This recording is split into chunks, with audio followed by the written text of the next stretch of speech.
An app that comes with hardware? Where do I sign up?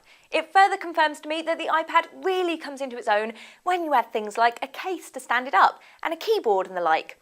Don't bother commenting, I know I've basically just turned it into a laptop. This app is from Wacom and it's to be used with the £25 bamboo stylus. The app itself is called Bamboo Paper and it's free until the end of June, after which it'll cost £1.19. Using a pen to write on the iPad is a fairly novel experience, and it makes the Bamboo Paper app one of the best note-taking apps around. Your handwriting looks more like handwriting, and sketches are easier to draw and bear more of a resemblance to actual things. There's the chance to choose your paper, ink colour and thickness, and scrub out your mistakes. In terms of sharing, there's the option to email the page as an image, save it to photos and print it. It's worth noting that you can also use the Bamboo Paper app without the pen, and the pen can be used outside of the app. It works anywhere you'd normally use your finger, and in some cases is actually significantly more exact. If you're someone that uses the iPad a lot for note-taking as opposed to typing, it's a brilliant, if slightly pricey, option.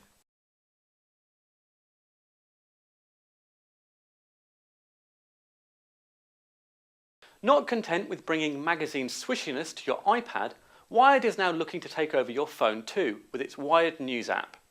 Available for iPhone and BlackBerry, it'll bring you news, reviews and the latest Twitter updates from wired.co.uk, with podcasts promised in a future update. BlackBerry users get the latest headlines pushed to their handsets, although you still need internet coverage to read full stories. If you're offline, you'll only see the first few lines as there's no automatic caching. The reviews also don't appear to have been updated in 3 weeks, leaving that section looking a little unloved.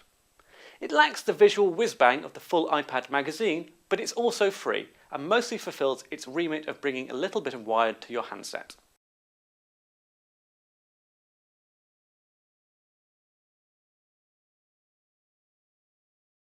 Pulitzer Prize winner Roger Ebert, generally regarded as the go-to man for considered and enlightening film reviews. He's been a critic at the Chicago Times for 44 years and has his own star on the Hollywood Walk of Fame, for goodness sake. He must be doing something right. But what's all this got to do with apps? Well, surprise, he's just launched one. In true quality over quantity style, this is not a constantly updated source of every review Roger has ever published. Rather, it's an excellent resource for someone who has a Love Film subscription, some time on their hands, and a desire to catch up on the must-see movie list.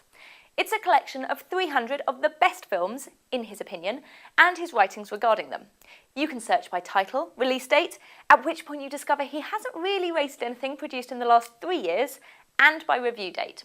Choose a film and you can read his review, even offline. You can also add it to your Seen It or Want to See It lists, which appear in another tab. If you're in the US, you can also buy the DVD from Amazon, or, and this is a feature I'm really jealous of, add it to your Netflix queue. But UK people, even without that, it's a brilliant app for gleaning some classic film knowledge and could perhaps win you some crucial points in a pub quiz.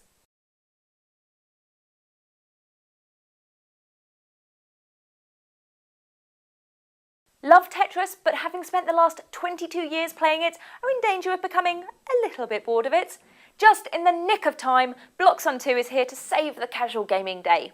Simple in a way that is ideal for simpletons, BloxZon requires you to flick coloured blocks at the same coloured blocks. Generally, that's it.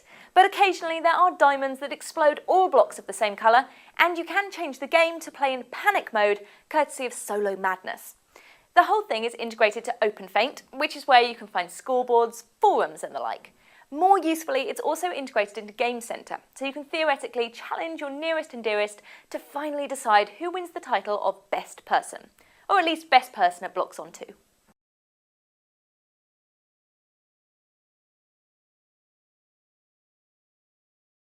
I do not have any kids, but I accept that they are out there and they need amusing on a quite terrifyingly regular basis. And correct me if I'm wrong, parental people, but the Android app Kids Mode seems a very good option indeed. It allows you to set up profiles for each of your children, which they can easily access by tapping on their name and photo. For each profile, you can specify any other apps you'd like to give them access to, whether you'd like to promote certain subjects in the games available, although that's a premium feature, as is Violence Filter, although the most peril your child will see in this app is matching clues to capture cartoon bandits. The games and books presented are adjusted according to the age of the child, and they range from videos from Sesame Street to drawing pads to colour matching games. There's also the ability to lock the home button so the child can't exit the app and start sending messages to your boss on your behalf. So there you go, parenthood, sorted via an app. Is there nothing these smartphones can't do? Want more? Go to www.frackulous.com/follow for a glut of RSS-y, iTunes-y, podcasty, subscription-y options.